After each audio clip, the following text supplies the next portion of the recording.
வருஷத்துக்குள் நமக்கு நேசிக்க பண்ணி அவருடைய வாக்குத்தத்தத்தை நமக்கு தந்து முதல் வாரத்தை கடந்து 2ஆம் வாரத்திற்குள்ளே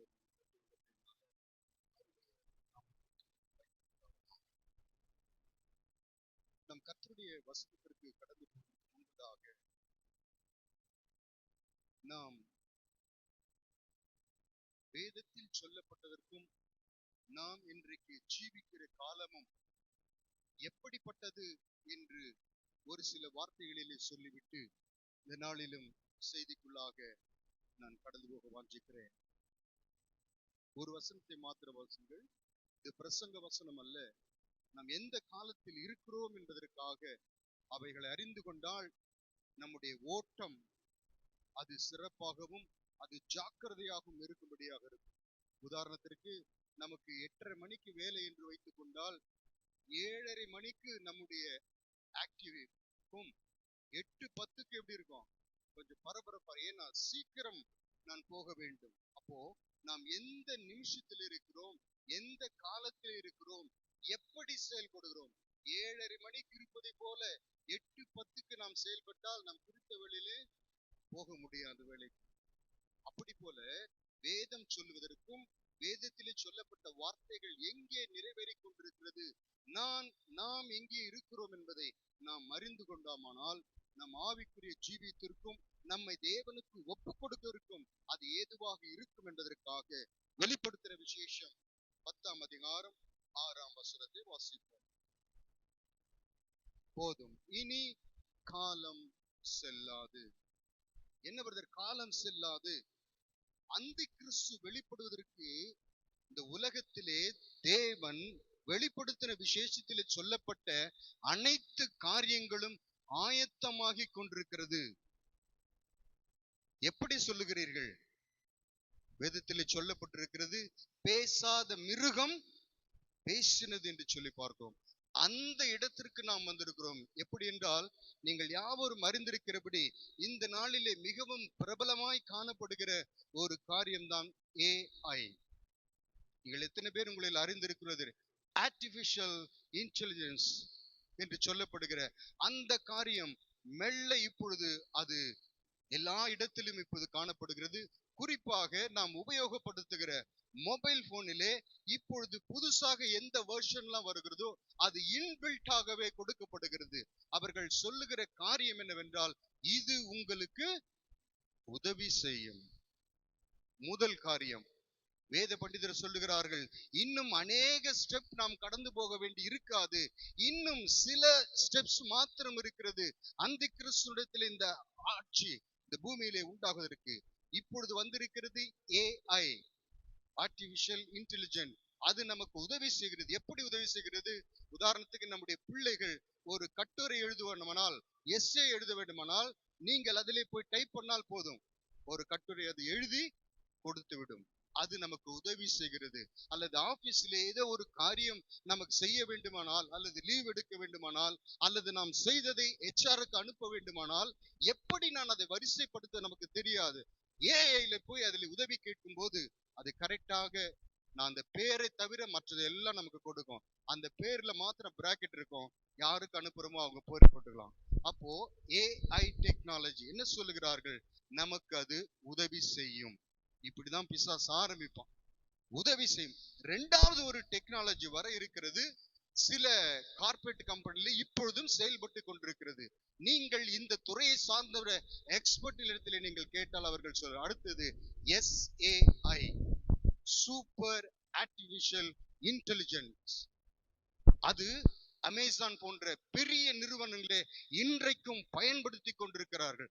அது என்ன சொல்லுவனால், அது சஜஷன் கொடுக்கும், நம்மளை வெற்றி உள்ளவர்களாய் மாற்றும்.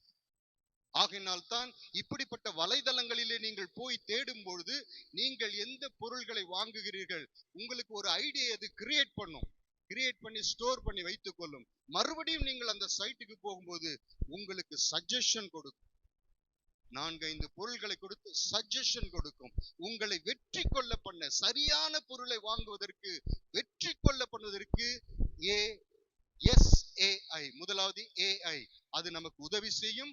2வது சூப்பர் ஆர்டிபிஷியல் இன்டெலிஜென்ஸ், SAI, அது நமக்கு நம்மை வெற்றியுள்ளவர்களாய் மாற்றும் என்று அவர்கள் சொல்லுகிறார். இதற்கு பின்னாக சத்துருடைய வஞ்சகம் இருக்கிறது. மூன்றாவது ஒன்று வரப்போகிறது. அது என்னவென்றால் OI, ஆர்கனைஸ்டு இன்டெலிஜென்ட். இனி வருகிற காலங்களிலே அப்படி வரும்.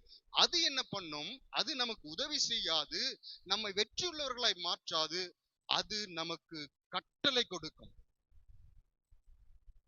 இதை நீங்கள் ஈஸியாக புரிய வேண்டுமானால் நான் சொல்லுகிறேன். இப்பொழுது AI என்ன செய்கிறது? ஒரு பிரசங்கம் நான் பண்ண வேண்டும் என்றால், நான் அதிலே போயிட்டு நான் ஒரு பிரசங்கம் பண்ண வேண்டும் அப்படி என்று சொன்னால், அது எனக்கு சில வசனங்களை எடுத்து கொடுக்கும். இது உதவி செய்கிறது. ஆனால் SAI என்ன சொல்லும் என்றால், என்னை வெற்றியுள்ளவனாக மாற்றுவதற்கு 3 பிரசங்கங்களை எனக்கு கொடுக்கும். ஒன்று ஆபிரகாமை குறித்து, தாவீதை குறித்து, சவுலை குறித்து, 3 முக்கியமான நபர்களை குறித்து எனக்கு 3 பிரசங்கங்களை எனக்கு முன்பாக வைத்து, ஒவ்வொன்றுக்கும் தாவீது என்றால் அவன் பிறந்தது எப்படி, எந்த ஊரிலே பிறந்தான், யாருக்கு பிறந்தான், எப்படி வாழ்ந்தான், எத்தனை பிள்ளைகள், எதிலே கர்த்தருக்கு விரோதமாக இருந்தான், எதிலே வீழ்ந்தான், எப்படி மரித்தான், அது வரைக்கும் எல்லா வசனங்களையும் ஆர்டர் படி கொடுத்துவிடும். சூஸ் பண்ண வேண்டியது நான். என்ன செய்கிறது? எனக்கு உதவி செய்கிறது. 3 பிரசங்களை கொடுத்து நான் எப்படிப்பட்ட இடத்திற்கு போகிறேனோ, எந்த காங்கிரிகேஷனுக்கு முன்னாடி நான் பேசுகிறேனோ, அதிலே ஒன்றை செலக்ட் பண்ணி நீ வெற்றியுள்ளவனாய் பிரசங்கம் பண்ணு. இதுதான் SAI செய்கிறது. மூன்றாவது ஒன்று இருக்கிறது, ஆர்கனைஸ்டு இன்டெலிஜென்ட், OI என்று சொல்லுகிறார். அது எப்படி சொல்லும் என்றால், அது உதவி செய்யாது, என்னை வெற்றியுள்ளவனாய் மாற்றாது, எனக்கு கட்டளை கொடுக்கும். ஏனென்றால் நான் அது உள்ளே போகும்போது எனக்கு ஒரு ஐடி இருக்கிறது, அதை போட்டால் தான் உள்ளே போக முடியும். அப்படி போகும்போது என்ன பண்ணும் என்றால், எனக்கு இதைத்தான் நீ பேச வேண்டும், இதைத்தான் நீ செய்ய வேண்டும். உதாரணத்திற்கு, நான் பாவத்தை குறித்து பேச முற்பட்டால் என்னுடைய மைக்கு இதெல்லாம் அங்க கனெக்ட் ஆயிருக்கும், மியூட் ஆயிடும். நீ பேசக்கூடாது, நான் கொடுத்ததை பேசு. அல்லது பாவத்தை குறித்தோ வேற ஐடல் வர்ஷிப், தேவனுக்கு விரோதமானது என்று நான் பேச ஆரம்பிக்கும் போதே இந்த மைக் மியூட் ஆயிடும், பேச முடியாது. இப்படிப்பட்ட சூழ்நிலையில் தான் அந்தி கிறிஸ்து வருவான். இப்ப நம்ம எங்க இருக்கிறோம்? AI-ல இருக்கிறோம். இன்னும் 2 படிகள் தான் இருக்கிறது. நீங்கள் இந்த துறை எல்லாவற்றையும் ஆராய்ந்து பேசி அதிலே வேதத்தில் அது ஒத்து வருதா என்று பார்த்துவிட்டு தான் நான் இதை உங்களுக்கு அறிவிக்கிறேன்.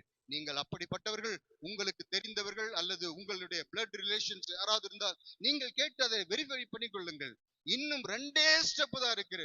நாம் இப்போது AI-ல இருக்கிறோம். அது இப்பதான் ஆரம்பிக்கிறது, எல்லா மொபைல் போன்களிலும் வர ஆரம்பிக்கிறது. இன்னும் 2 ஸ்டெப் தான், SAI OI. இது வந்துவிட்டால் இதற்கு பின்னாக சத்துரு நம்மை அவன் சொல்றதை தான் செய்யணும். உன் இஷ்டத்திற்கு பண்ண முடியாது. இன்றைக்கும் பாத்தீங்கன்னா, நீங்க அமெரிக்கா தேசம் போன்ற பெரிய தேசங்களை ஒரு ஸ்டேட்ல இருந்து இன்னொரு ஸ்டேட்டுக்கு போனா அந்த ATM கார்டு ஆக்டிவேட் ஆகாது, அது பிளாக் ஆயிடுன்னு சொல்றாங்க. ஏன்னா கண்ட்ரோல் பண்ணி வைக்கிறான். அதற்கு அவன் சொல்லுகிற காரியம் என்னவென்றால், உங்களுடைய சேஃப்டி. உதாரணத்துக்கு, நீங்க ராயப்பட்டால ஒரு பெட்ரோல் பங்க்ல பெட்ரோல் போடுறீங்க, அல்லது ஷாப்பிங் மால்ல போய் அதை அந்த AI நோட் பண்ணி வைத்துக் கொள்ளும், ஐடி கிரியேட் பண்ணி வைத்துக் கொள்ளும். நீங்கள் இங்கிருந்து வேற இடத்திற்கு போய் அதை பண்ணும்போது உங்களால் பொருட்களை வாங்க முடியாது, தடை செய்துவிடும். அது எல்லாம் ரெவலேஷன்ல சொல்லப்பட்டிருக்கு. அந்த முத்திரையை தரிக்கிறவன்றி கொல்லவும் விற்கவும் கூடாதபடி செய்தது.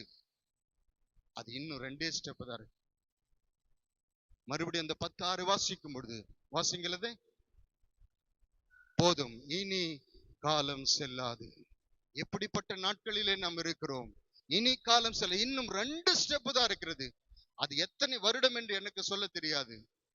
அந்த 2ம் இம்ப்ளிமெண்ட் பண்றதுக்கு எத்தனை வருஷம் ஆகும் தெரியாது. SAI என்கிறது இப்பொழுதும் பிரபலமான கம்பெனியிலே வைத்திருக்கிறார்கள். நான் ஏற்கனவே சொன்னது போல அமேசான் போன்ற பெரிய நிறுவனங்களிலே அது இன்றைக்கு செயல்பட்டு கொண்டுதான் இருக்கிறது. அது எல்லாருக்கும் வரும். ஆகையினால் நம்முடைய சிந்தையில் இதை இருத்திக் கொள்வோம், நம்முடைய இருதயத்தில் இதை எழுதிக் கொள்வோம். நான் எப்படிப்பட்ட காலத்தில் இருக்கிறேன் என்கிற ஜாக்கிரதை நமக்கு வேண்டும். ஹல்லேலூயா. இந்த நாள் வசனத்திற்கு நேராக நாம் கடந்து போவோம். இந்த நாளிலும் நாம் வாக்குத்தத்தமான வார்த்தையை வாசித்தோம். என்ன வார்த்தை வாசித்தோம்? 1 கொரிந்தியர் 9:25 இதை வாசித்தோம். வாசித்து அதிலிருந்து அநேக கிரீடங்களை குறித்து நாம் வாசித்தோம். இந்த நாளிலும் அதை நான் அதனுடைய இன்னொரு பக்கம் அல்லது அதை நான் பெற்றுக்கொள்ள நான் என்னுடைய சைடு நான் என்ன செய்ய வேண்டும் என்கிற காரியத்தை தான் நாம் இந்த நாளிலே பார்க்க போகிறோம். அது எப்படிப்பட்ட கிரீடமானாலும், அது ஜீவ கிரீடமானாலும், மகிழ்ச்சியின் கிரீடமானாலும், நம்பிக்கையின் கிரீடமானாலும், எப்படிப்பட்ட கிரீடமானாலும், கிரீடம் யாருக்கு கொடுக்கப்படும் சொல்லுங்க? வின்னருக்கா ரன்னருக்கா? வின்னருக்கு தான் கொடுக்கும். ஜெயிக்கிறவனுக்கு, தமிழ்ல ஜெயிக்கிறவனுக்கு, ஜெயம் கொள்ளுகிறவனுக்கு. அது எப்படிப்பட்ட கிரீடமானாலும் தோற்கிறவர்களுக்கு அல்ல, ஜெயிக்கிறவர்களுக்கு தான் அந்த கிரீடம் கொடுக்கப்படும். வாசிங்கள் ரோமருக்கு எழுதின நிருபம் 8ஆம் அதிகாரம் 37ஆம் வசனம்.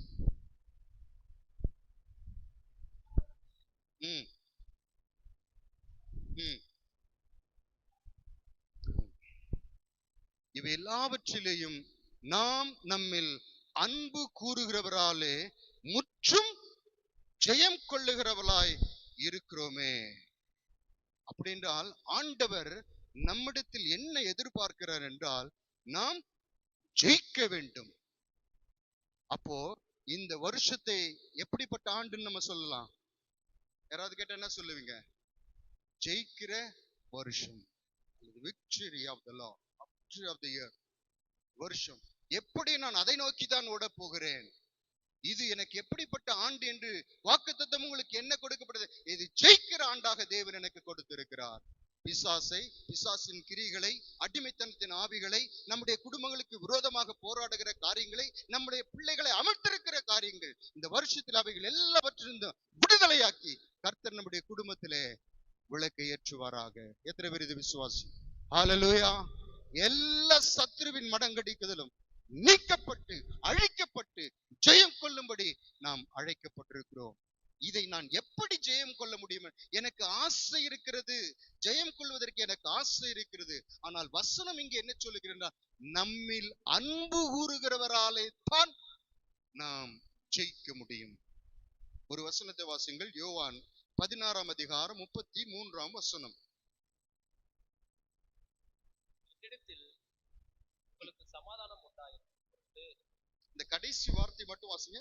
தமிழ். உலகத்தில் உங்களுக்கு உபத்திரவம் உண்டு, ஆனாலும் திடன் கொள்ளுங்கள், நான் உலகத்தை ஜெயித்தேன் என்றார். ஆமென். இங்கே பார்க்கிறோம், நான் அந்த மாற்றம் நான் அண்டர்லைன் பண்ண விரும்புகிறேன். நான் உலகத்தை ஜெயித்தேன்.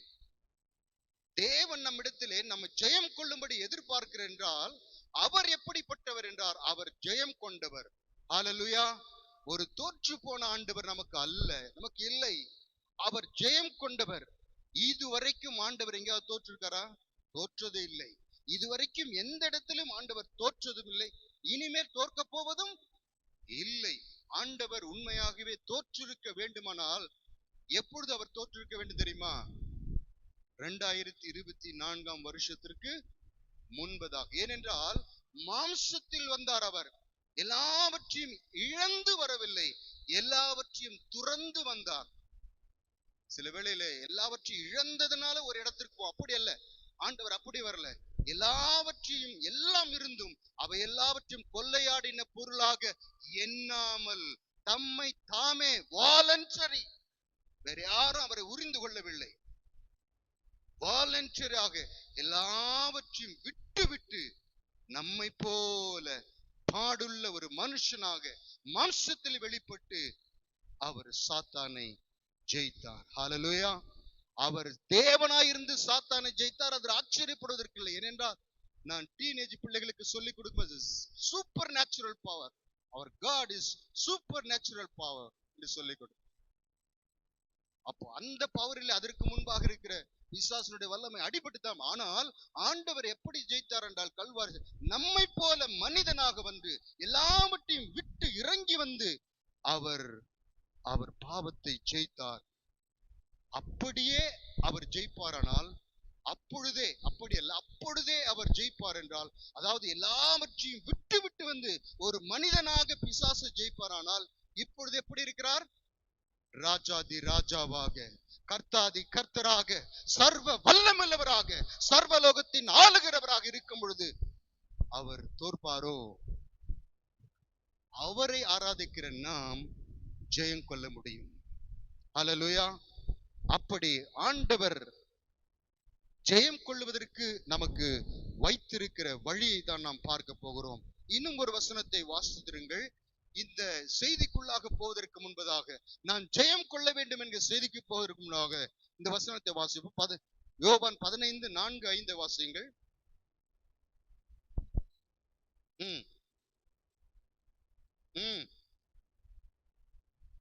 நிலைத்திராவிட்டால் அது தானாய் கனி கொடுக்க மாட்டாதது போல, நீங்கள் என்னில் நிலைத்திராவிட்டால் நிலை பெற மாட்டீர்கள். அப்போ இதை நம்முடைய மனதில், without Jesus you can overcome anything. ஆண்டவருடைய ஒத்தாசை இல்லாமல், ஆண்டவருடைய உதவி இல்லாமல் நான் ஜெயித்து விடுவேன் என்று சொல்லி நீங்கள் கற்பனைகளை கூட நினைக்க முடியாது. ஏனென்றால் செடியோடு கொடி இணைந்திருக்கும் பொழுதுதான் அதற்கு வெற்றி உண்டாகிறது. இன்னும் ஏசாயா 46:4 பார்க்கிறோம். பாருங்க, வாசிங்கள் அதை. ஏசாயா 46:4. நான் அப்படி செய்து, போதும் இந்த வசனம் நமக்கு தெரியும். உங்கள் முதிர் வயது வரைக்கும் நான் அப்படி செய்தேன் என்று ஆண்டவர் சொல்லுகிறதை பார்க்கிறோம். இதை புரிந்து கொள்வதற்கு நம்முடைய பிள்ளையை நாம் வைத்திருக்கிறோம் அல்லவா? சிலருக்கு நம்முடைய செல்ல பிள்ளைகளை வைத்திருக்கிறோம். அதனுடைய பார்வை, அதனுடைய ஓட்டம், அதெல்லாம் நம்ம கவரும் பொழுது அந்த பிள்ளைகளை தூக்கி நாம் என்ன பண்றோம்? கொஞ்சுகிறோம். எவ்வளவு நேரம் நம்மால் அதை செய்ய முடியும்? கொஞ்ச நேரம், ஒரு 10 நிமிஷம், 15 நிமிஷம், அதிகபட்சம் அரை மணி நேரம் சொன்ன நம்ம கை என்ன ஆகுது? கை வலிக்க ஆரம்பிக்குது. அப்ப என்ன பண்றோம்? ரெண்டு காரியத்தை செய்வோம். ஒன்று, பிள்ளையை கீழே விடுவோம், அல்லது என்ன பண்ணுவோம்? மற்றவர்களிடத்திலே கொடுப்போம். ஹல்லேலூயா. ஆனால் ஆண்டவர் இதுவரைக்கும், இங்கே சொல்லப்பட்டிருக்கிறது, இதுவரைக்கும் உன்னை சுமந்தேன். எதுவரைக்கும் என்று சொல்லும் பொழுது, நம்முடைய தாயின் கர்ப்பத்தில் நான் உற்பத்தி ஆனது முதல் இதுவரைக்கும் சுமந்த ஆண்டவர் எனக்கு கை வலிக்கிறது என்று இன்னொரு கரத்தில் நம்மை ஒப்பு கொடுக்கவில்லை. ஹல்லேலூயா. அவருடைய கரத்திலே நம்மை வைத்திருக்கிறார். இதுதான் கிறிஸ்து நமக்கு காட்டுகிற அன்பு. ஹல்லேலூயா.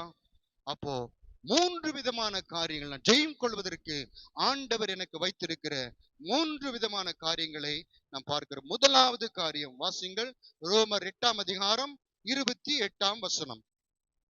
ரோமர் 8:28.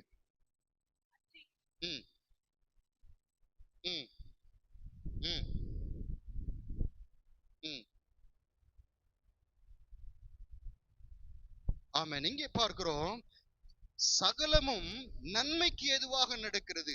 இந்த வசனத்தை எதோடு கம்பேர் பண்ணி பார்க்க வேண்டும் என்றால் 37ஆம் வசனத்திலே சொல்லப்பட்டிருக்கிறது, நம்மில் அன்பு கூறுகிறவராலே. 28ஆம் வசனத்திலே பார்க்கிறோம், தேவனிடத்தில் அன்பு கூறுகிறவர்களுக்கு. இந்த 8ஆம் அதிகாரம் யாருக்கும் உரியதென்றால், அன்பு கூர்ந்தவருக்கும் அன்பு கூறுகிறவர்களுக்கும் உரியது. ஹல்லேலூயா. ஆகையினால் தான் ஆண்டவர் சொன்னார், என்னால என்று உங்களால் ஒன்றும் செய்யக்கூடாது என்று. இந்த 24ஆம் வருஷம் வரைக்கும் ஒருவேளை நீங்கள் ஆண்டவரால் நேசிக்கப்பட்டவர்களாக இருக்கலாம். ஆனால் இந்த புதிய வருஷத்திலே ஒரு தீர்மானத்திற்குள்ளே நாம் வரவிட்டது. என்னன்னா, ஆவியானவர் நமக்கு என்ன சொல்ல விரும்புகிறார்? நீயும் அவரை நேசி. கர்த்தர் என்னை நேசித்தார், ஆண்டவர் என்னை நேசித்தார், அவர் நேசித்தபடினால் தான் எனக்கு ஜீவனை தந்திருக்கிறார். நம்ம சாட்சி எல்லாம் சொல்லுகிறோம். நல்லது, தேவனுடைய நாமத்திற்கு மகிமையாக. ஆனால் நாம் அவர் நம்மில் அன்பு கூர்ந்தது போல, ஒருவேளை நாம் இதுவரைக்கும் அப்படி உண்மையாய் தேவனிடத்தில் அன்பு கூறாதிருப்போமானால், இந்த புதிய வருஷத்திலே ஒரு தீர்மானம், நானும் என் தேவனிடத்தில் அன்பு கூறுவேன். சங்கீதம் 18:1 வாசிங்க. அப்படியே பாராம தெரிஞ்சிருக்கணும். சொல்லுங்க பார்க்கலாம். 18:1. என் பலனாகிய கர்த்தாவே, உம்மில் அன்பு கூறுவேன். சங்கீதக்காரன் சொல்லுகிறான், தாவீதுடைய வாழ்க்கையிலே அவன் ஜெயம் கொண்டே வந்து ஒரு இடத்தை தவிர மற்ற இடங்களெல்லாம் ஜெயம் கொண்டதற்கு காரணம் என்னவென்றால் அவன் தேவனிடத்தில் அன்பு கூர்ந்தான். என் பெலனாகிய கர்த்தாவே, உம்மிடத்தில் நான் அன்பு கூறுவேன். இன்னும் ஒரு வசனம், சங்கீதம் உன்னத பாட்டு 8:6 வாசிங்க. அந்த அந்த அன்பு கூறுகிற அந்த நேசம் எப்படிப்பட்டது என்று அதில் சொல்லப்பட்டிருக்கிறது. உன்னத பாட்டு 8:6.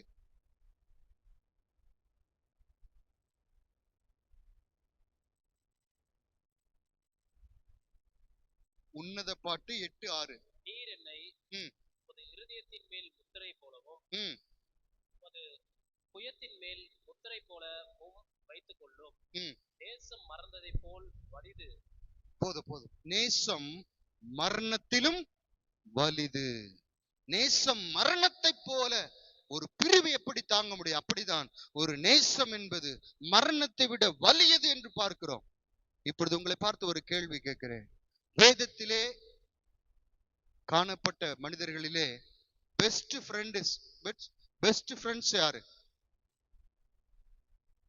சொல்லுங்க? வேதத்திலே காணப்பட்ட பெஸ்ட் ஃப்ரெண்ட்ஸ் யாரு?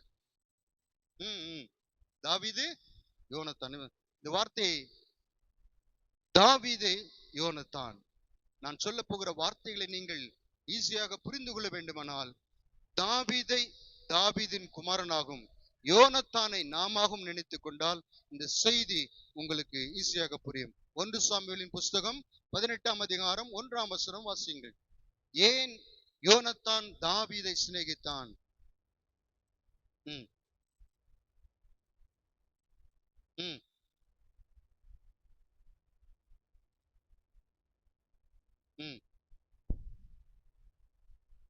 ஆமென். யோனத்தான் அவனை தன் உயிரை போல நேசித்தான் என்று பார்க்கிறோம். என்ன காரணம்? யோனத்தான் தாவீதை நேசிக்க காரணம் என்ன? 17ஆம் அதிகாரத்திலே சொல்லப்பட்டிருக்கிறது. தாவீதினால் கிடைத்த ரட்சிப்பு, ஈசாயின் மகனாகிய தாவீதினால் இஸ்ரவேலுக்கு கிடைத்த ரட்சிப்பு. தினந்தோறும் பெலிஸ்தியனாகிய அவன் வந்து அங்கே கொக்கரித்துக் கொண்டிருக்கிறான். எல்லாரும் தொடை நடுங்கி நிற்கிறார்கள். சமஸ்த இஸ்ரவேலரும் அவனுக்கு முன்பாக நிற்க கூடாமற் போகிறது.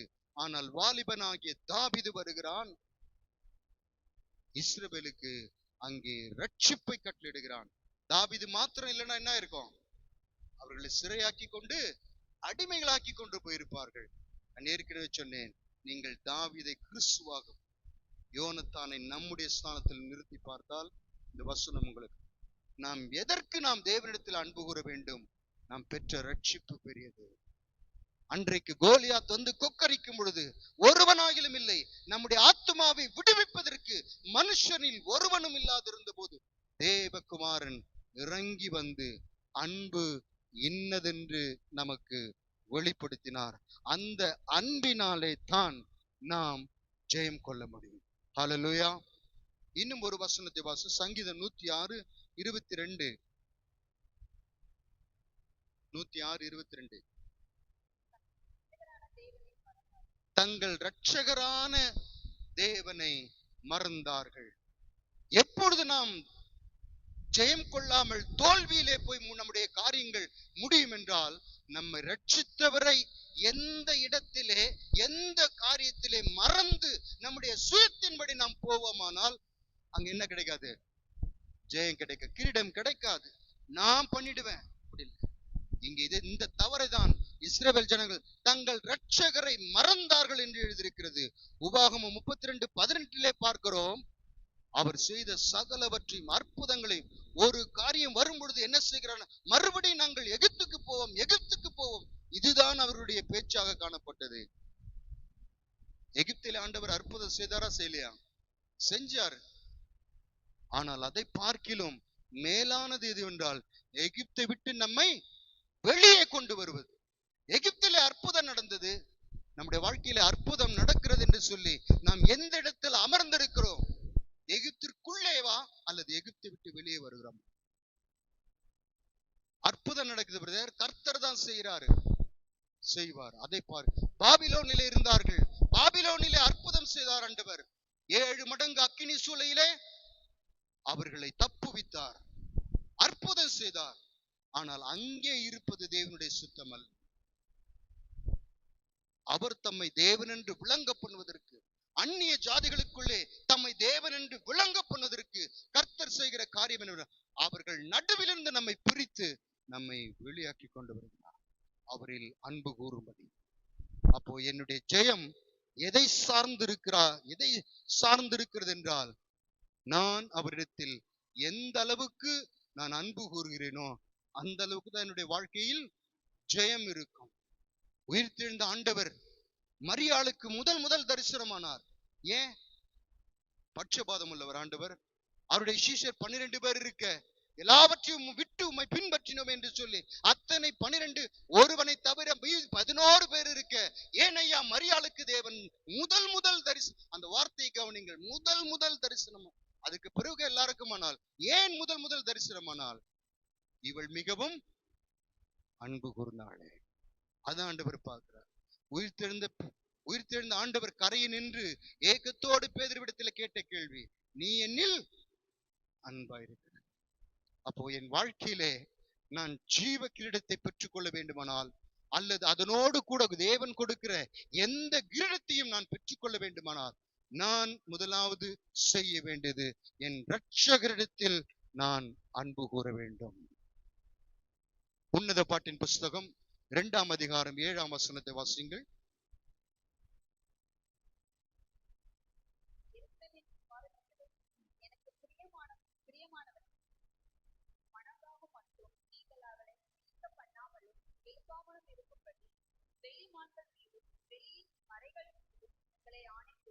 ஆண்டவர் இங்கே பார்க்கிறோம், டைரக்டா அந்த மணவாள இடத்துல மற்றவர்களிடத்தில் தான் ஆண்டவர் அங்கே பேசுகிறார். மணவாளிட்ட பேசினாரா? இல்ல. அவளை எழுப்பாத, அவள் தூங்கட்டும், எழுப்பாதீங்க, என் நேசமானவள் தூங்கட்டும் என்று சொல்லி மற்றவர்களிடத்தில் ஆண்டவர் பேசுகிறார். 8ஆம் வசனம்.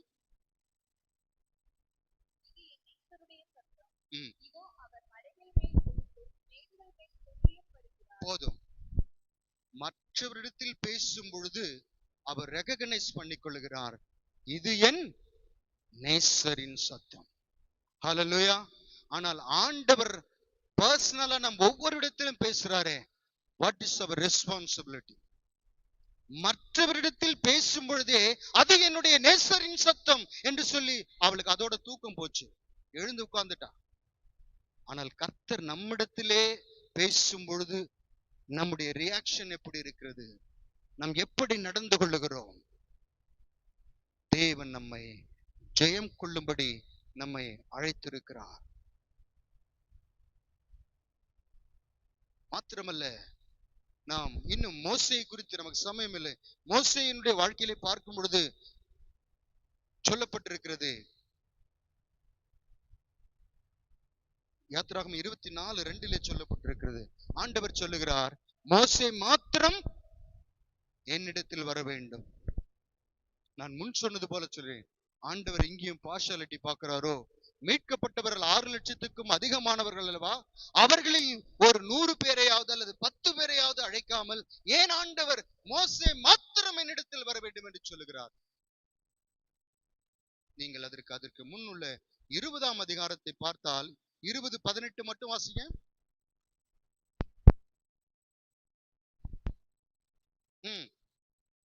இடி முழக்கங்களையும் மின்னல்களையும் கண்டார்கள்.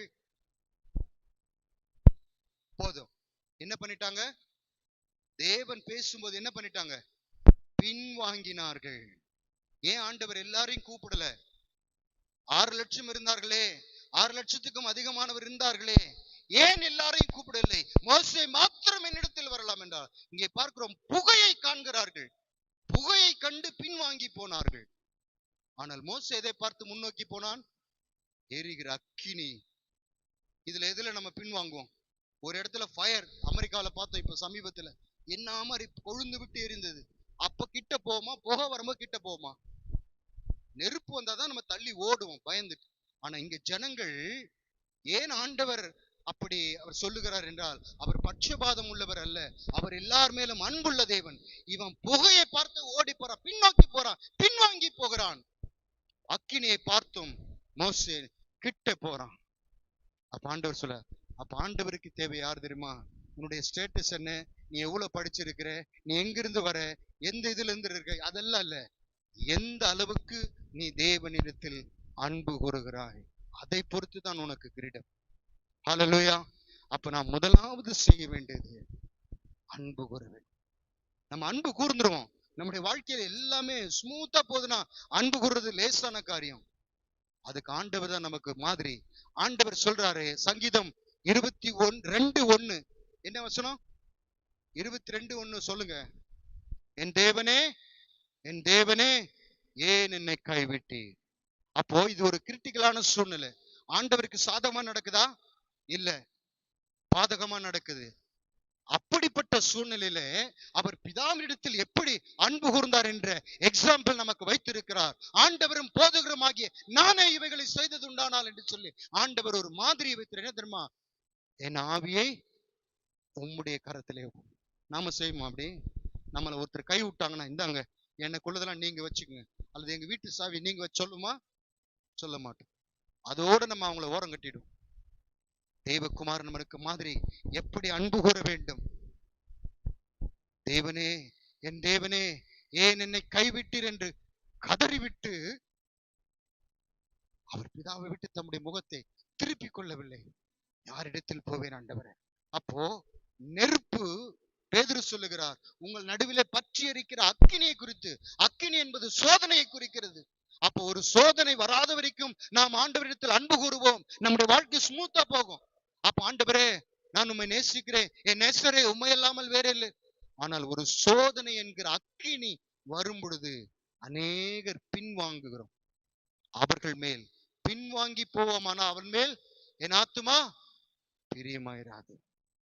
அப்போ ஏன் ஆண்டவர் அங்கே மோசை மாத்திரம் கூப்பிட்டார், புதிய ஏற்பாட்டிலே மரியாள் இடத்தில் மாத்திரம் வந்தார் என்று சொல்லார்? இவர்கள் எல்லாரிலும், அங்க இருக்கிற எல்லா காங்கிரிகேஷன்லயும் அல்லது இருந்தவர்கள் எத்தனை பேர் மத்தியிலும் அவர்கள் அதிகமாய் அன்பு கூர்ந்தார்கள். இன்னும் மோசையை நினைத்த போது நான் அழுது விட்டேன். அவன் கேட்கிறான், ஆண்டவரே, உம்முடைய முகத்தை நான் பார்க்க வேண்டும் என்று சொல்ற. ஆண்டவர் சொல்றார், என்னை கண்டு ஒருவனும் உயிரோடு இருக்க கூடாது.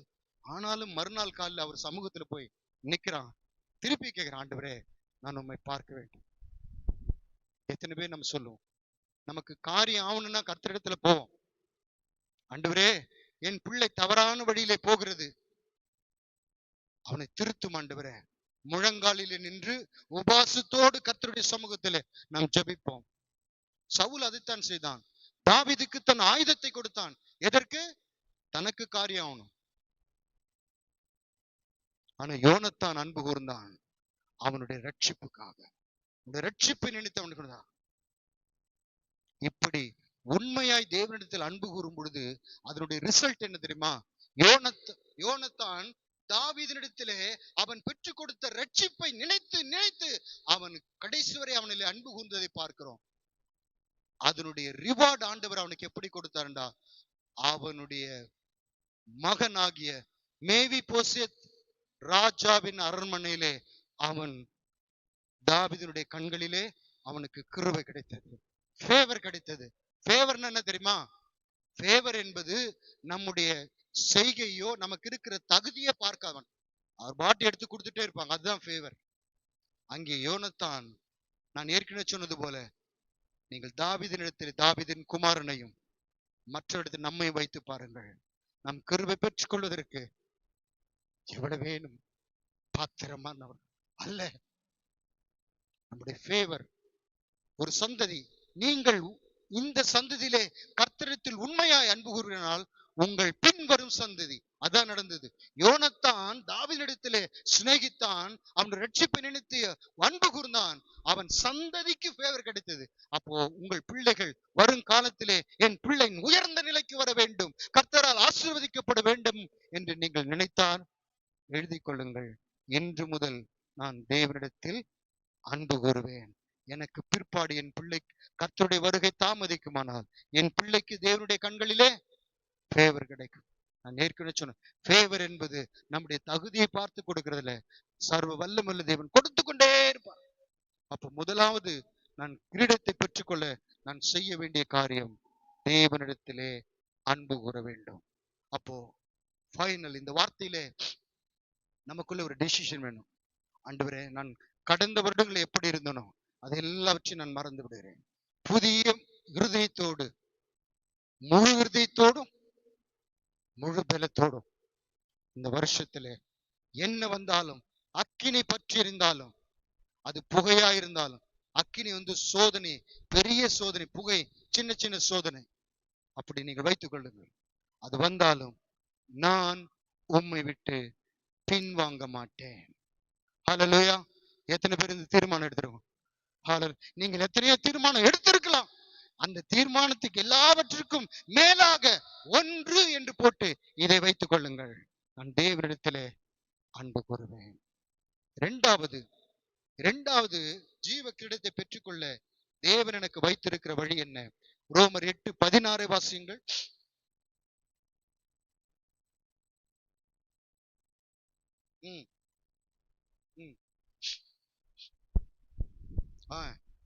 போதும். நாம் தேவனுடைய பிள்ளைகளானால், வாசிங்க மறுபடி. நாம் தேவனுடைய பிள்ளைகளா இருக்கிறோம் என்று நம்முடைய ஆவியுடனே கூட சாட்சி கொடுக்கிறார். முதலாவது சொன்னேன், கிறிஸ்துவிடத்தில் அன்பிலே இணைந்து விடுங்கள். இரண்டாவது, ஆவியில் இணைந்து விடுங்கள். அது என்ன பிரதர்? ஆவியில் இணைந்து ஸ்பிரிட்ல இணையறதுன்னா என்ன? வாசிங்கள், ஏசாயா 30:21 வாசிங்க. ஸ்பிரிட்ல இணையறதுன்னா என்ன? சரி, நானே சொல்லிடுவான்.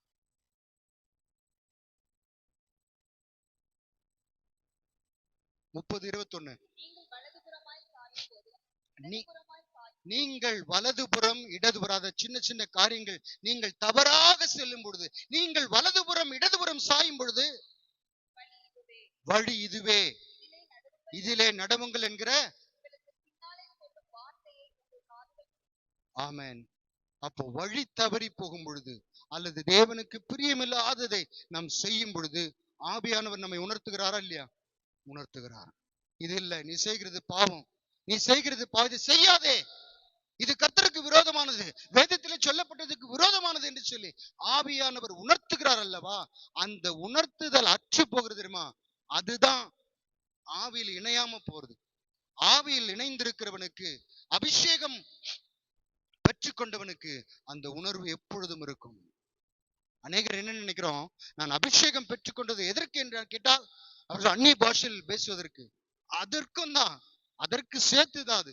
அதற்கு மாத்திரமல்ல, ஆண்டவர் சொன்னார், பரிசுத்தாவினுடைய அவருடைய முக்கியமான வேலை குறித்து இயேசு சொல்லும்போது சொன்னார், அவர் சகல சத்தியத்திற்குள்ளும் உங்களை நடத்துவார். அப்போ வேதத்தில் எழுதப்பட்ட சகல சத்தியத்திற்குள்ளும் ஆவியானவரோடு நாம் இணைந்து கொள்ளும் பொழுதுதான் அவர் சொல்லுவார், இந்த பக்கம் போகாத, இங்க பேசாத, இதை செய்யாத. அப்போ ஆவியில் இணைந்திருத்தல் என்று சொல்லும் பொழுது ஆவியானவரோடு, ஆவியானவருக்கு கீழ்ப்படிந்து நடக்கிற ஒரு அனுபவம் தான் ஆவியிலே இணைந்து கொள்ளுதல். நாம் இன்றைக்கு என்ன சொல்லுகிறோம்? ஒரு வசனத்தை வாசியுங்கள். 1 தெசலோனிக்கேயர் புஸ்தகம் 5ஆம் அதிகாரம். இது எச்சரிப்பா நமக்கு சொல்லப்பட்டிருக்கு. 19ஆம் வசனம், 5:19. ஆவியை அவித்து போடாதிருங்கள். தீர்க்க தரிசனங்களை அற்பமாய் எண்ணாதீர்கள். போதும். ஆவியை அவித்து போடாதிருங்கள். அது என்ன பிரதர்? ஆவியை அவித்து போடுறது தெரியல எனக்கு. அவித்து போடுறதுன்னா என்ன? அவர் சொல்லுக்கு கீழ்ப்படியாம போறது. கேட்டு கேட்டு கேட்டு இருதயம் கடினப்பட்டு போகிறது. அதுதான் கீழ்ப்படியாம போகிறது. பரிசுத்த ஆவியானவர் நமக்கு எதற்காக கொடுக்கப்பட்டிருக்கிறார்? சகல சத்தியத்திற்குள்ளும் நடத்தி முடிவிலே நம்ம எங்க கொண்டு போறதுக்கு? மகிமையிலே கொண்டு போவதற்கு கொடுத்துபட நம்மளோடு டிராவல் பண்ண விரும்புகிறார்.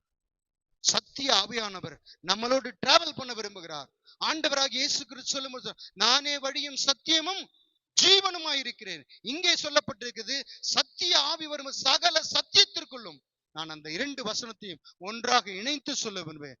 சத்தியமாகிய கிறிஸ்துவின் மூலமாக நம்மை நடத்தி தேவன் பரலோகத்திற்கு நம்மை கொண்டு போக பரிசுத்த ஆவி தந்திருக்கிறார். ஹல்லேலூயா. இதுதான் பிரதான நோக்கம். அப்ப முதலாவது அன்பில் இணைந்து கொள்ளுகிறது, இரண்டாவது ஆவியிலே இணைந்து கொள்ளுகிறது. இந்த ஆவியிலே இணையாமற் போகும்போது நடக்கிற விபரீதத்தை ஆண்டவர் சொல்லுகிறார். புதிய ஏற்பாட்டை திருப்பிக் கொள்ளுங்கள். மத்தேயு 13:19 வாசிங்கள். இன்னொரு மார்க்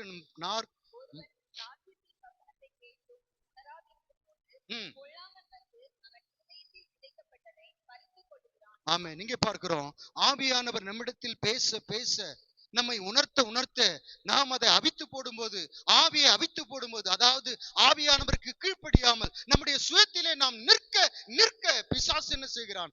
அவன் இருதயத்தை வஞ்சித்து போடுகிறான். இருதயம் கடினமாக சிலர் எந்த வசனம் பேசினாலும் கடினப்படுகிற காரியம் தான், ஆவியை அவித்து போட்டார்களே. ஏன்னா உணர்வு அங்க போறது.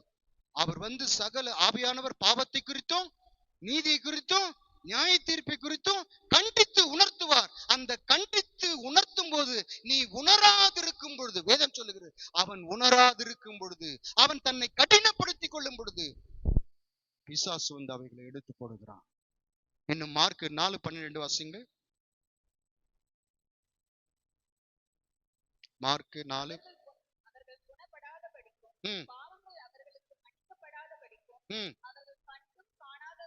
கண்டும் காணாதவர்களாயும் போதும். கேட்டா அப்ப உணர்வு வரணும்.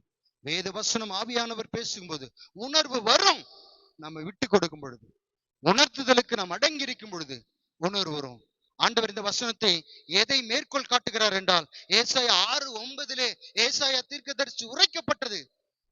கண்டும் காணாதவர்களும் கேட்டும் உணராதவர்களுமாய் இருக்கும் பொழுது.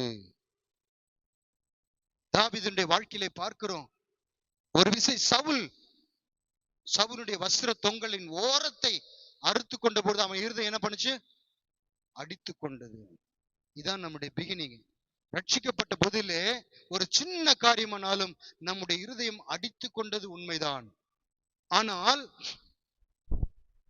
அப்படி இருதயத்திற்கு ஏற்றவனாயிருந்த தாவீது இன்னும் வர வர வர ராஜாவாக அபிஷேகம் பண்ணப்பட்டு அவன் விருத்தி அடைய பத்சேபாளிடத்தில் செய்த காரியத்தை நாம் அறிந்திருக்கிறோம். அப்ப என்ன பண்ணல அவனுடைய இருதயம்? சொல்லுங்க.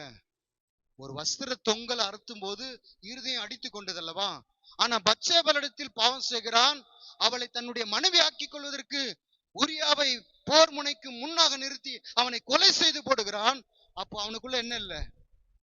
ஆவி இல்ல, உணர்வு. அந்த அடித்துக் கொள்ளுதல் அங்கே அற்று போகிறதை பார்க்கிறோம்.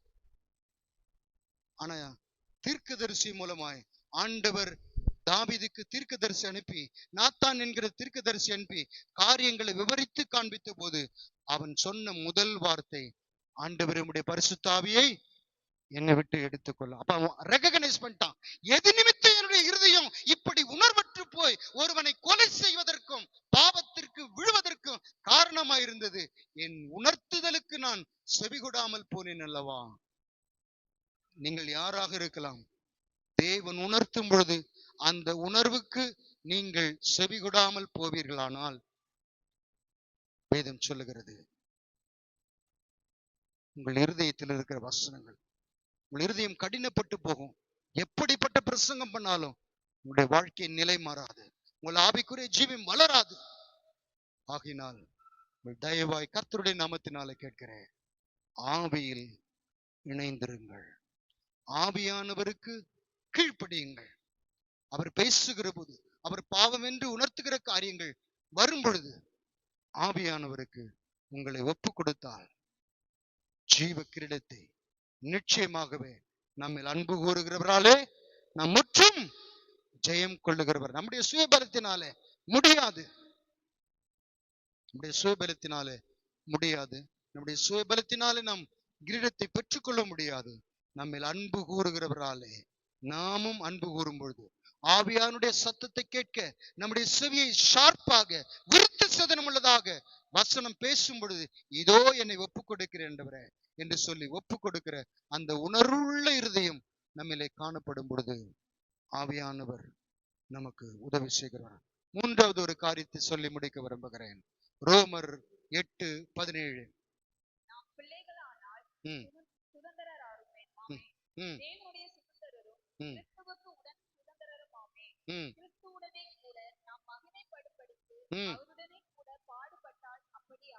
ஆமா, திருப்பி அதை வாசிங்க. அந்த அந்த லைன் மாத்திரம். நான் பிள்ளைகளானால் நாம் பிள்ளைகளானால் சுதந்திரமாமே. தேவனுடைய சுதந்திரரும் ம் கிறிஸ்துவுக்கு உடன் சுதந்திரருமாமே. ம் கிறிஸ்துவுடனே கூட நாம் மகிமைப்படும்படிக்கு மகிமை இது வரைக்கும் நல்லா இருக்கு நமக்கு. கிறிஸ்துவுடனே கூட நாம் மகிமையில் காணப்பட வேண்டும். மகிமையில் பாடுறோம். இயேசுவை தரிசிக்கும் நேரத்தில் அந்த நாள் பாடுறோம். மகிமையில் சேருவதற்கு எல்லாருக்கும் ஆசை உண்டு. ஆனால் அதற்கு பின்னால் உள்ள அந்த வார்த்தை வாசிங்க மறுபடியும். கிறிஸ்துவுடனே கூட ம் நாம் மகிமைப்படும்படிக்கு மகிமைப்படும்படிக்கு அவருடனே கூட பாடுபட்டால் அவருடனே கூட பாடுபட்டால் அப்படியாகும். இப்ப மூன்றாவது, முதலாவது அன்பில் இணைந்து கொள்ளுங்கள், இரண்டாவது ஆவியில் இணைந்திருங்கள், மூன்றாவது பாடுகளில் இணைந்திருங்கள். பாடுகளில் இணைந்து கொள்ளுது என்ன வந்தாலும் கிறிஸ்துவை விட்டு விலகாமல் கிறிஸ்துவுக்குள் நிலைத்திருப்பதுதான் பாடுகளில் அவரோடு இணைந்து கொள்வது. வெளிப்படுத்தின விசேஷம் 3ஆம் அதிகாரம் 8ஆம் வசனத்திலே பிலதெல்பியா சபையின் தூதனுக்கு ஆண்டவர் சொல்லுகிறார். என்ன சொல்லுகிறார் வாசிங்கள். உனக்கு கொஞ்சம் பலன், உனக்கு கொஞ்சம் பலன் தான். நமக்கு பலன் கொஞ்சமா இருக்கலாம். நமக்கு உண்டான காரியத்தினை விட்டோம். என் பலன் எல்லாம் என்னை விட்டு போய்விட்டது, இப்பொழுது எனக்கு கொஞ்சம் பலன் தான் இருக்கு. உனக்கு கொஞ்சம் பலன் இருந்தும் மறுதலியாமல் என் வசனத்தை கை கொண்டபடினாலே,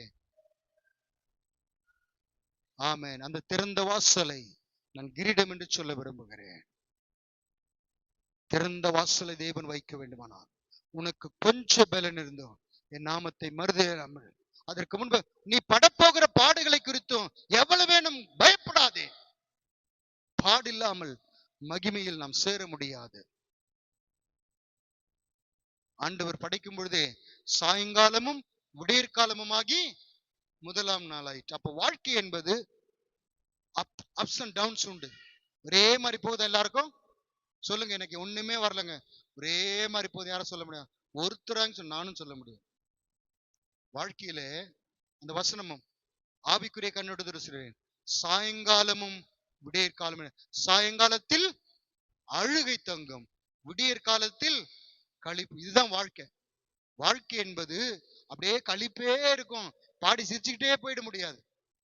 சாயங்காலத்தில் அழுகை தங்கலாம், ஆனால் விடியற் காலத்திலே புதிய கிருபை தேவனிடத்திலிருந்து அவரிடத்தில் அன்பு கூறுவதற்கு சகலமும் நன்மைக்கு ஏதுவாக அன்பு கூறுவர்கள் தான் அங்க ரட்சிக்கப்பட்டவன்னு போல அந்த நல்ல அந்த வசனத்தை கவனிங்க.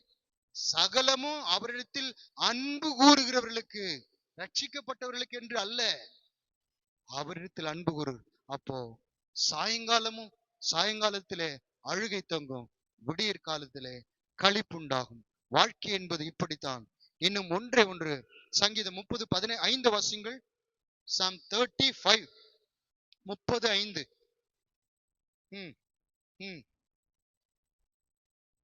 ஆமென். ஆமா, இந்த வசனத்தை தான் நம்ம சாயங்காலத்தில் அழுகை தங்கும், விடியற் காலத்திலே களிப்புண்டாகும். ஹல்லேலூயா. பாடுகளின் மத்தியிலே கர்த்தரை நாம் பற்றி கொள்ள வேண்டும். இஸ்ரவேல் ஜனங்கள் 6 லட்சம் வந்த போது ஆண்டவர் சொல்லுகிறார், வேவுக்காரர்களை அனுப்பினார். அதுல எல்லாரும் நெகட்டிவ் ஆன்சர் சொல்லுகிறார்கள். ஒரு சின்ன இஸ்ரவேலருக்கு மைனஸ் பாயிண்ட் என்னன்னா, ஒரு சின்ன உபத்திரம் வரும்போது கொஞ்சம் தண்ணீர் கசந்துடக்கூடாது, வனாந்தரத்துல அவங்க கேட்ட ஃபுட்டுக்கு பதிலா வேற ஒண்ணு கொடுத்துடக்கூடாது. உடனே என்ன சொல்லுவாங்க, நாங்க எகிப்துக்கு திரும்பி போறோம். அப்படிதான் நம்முடைய கொஞ்சம் உபத்திரம் வந்துட்டா நான் போகிறேன். ஒரு சின்ன உபத்திரம் வந்த உடனே முதல்ல நம்ம எதுல கை வைக்கிறோம் தெரியுமா உங்களுக்கு? உங்களுக்கு தெரியுதோ இல்லையா? ஒரு சின்ன உபத்திரவம் அல்லது நான் நினைத்தபடி, நம்ம ஒவ்வொரு சொல்ல நான் நினைத்தபடி காரியங்கள் நடக்கலன்னா அன்னைக்கு ஜெபம் கட்டு. முதல்ல கர்த்தருடைய அன்புல தான் நம்ம கை வைப்போம். நமக்கு விரோதமாய் ஒரு காரியம் நடக்கிறது என்றால், தேவன் என்னை கைவிட்டு விட்டார், அவருக்கு கண் இருக்கிறதா, காது எல்லாமே கேட்டுடுவோம். முதல்ல நம்ம கை வைக்கிற இடம் அவருடைய அன்புல தான் கை வைப்போம். இத்தனை நாள் நான் செபித்து என்ன பெறணும்? அதிகாலமே நான் நேரப்பட எழுந்து வருத்தத்தின் அப்பத்தை புசிக்கிறதும் விருதாவென்று என் வாழ்க்கையில விளங்குகிறது. தேவன் என்னை கை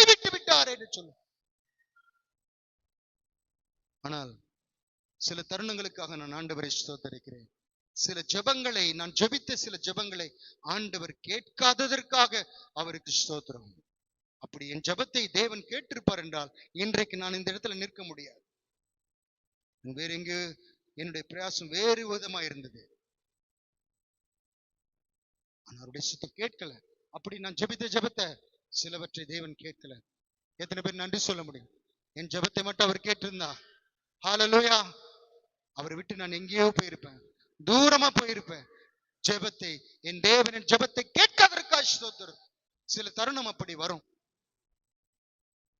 பாடுகளின் மத்தியிலே, இந்த 6 லட்சம் புருஷர் மத்தியிலே யோசுவா, காலேப் இவர்கள் மாத்திரம் என்ன உபத்திரம் வந்தாலும் தேவன் பாலும் தேனும் ஓடுகிற தேசத்திற்கு நிச்சயமாக நம்மை கொண்டு போய் சேர்ப்பார் என்கிற உறுதி அவர்களுக்குள் இருந்தபடினாலே அவர்கள் ஒரு வார்த்தை சொன்னார்கள்.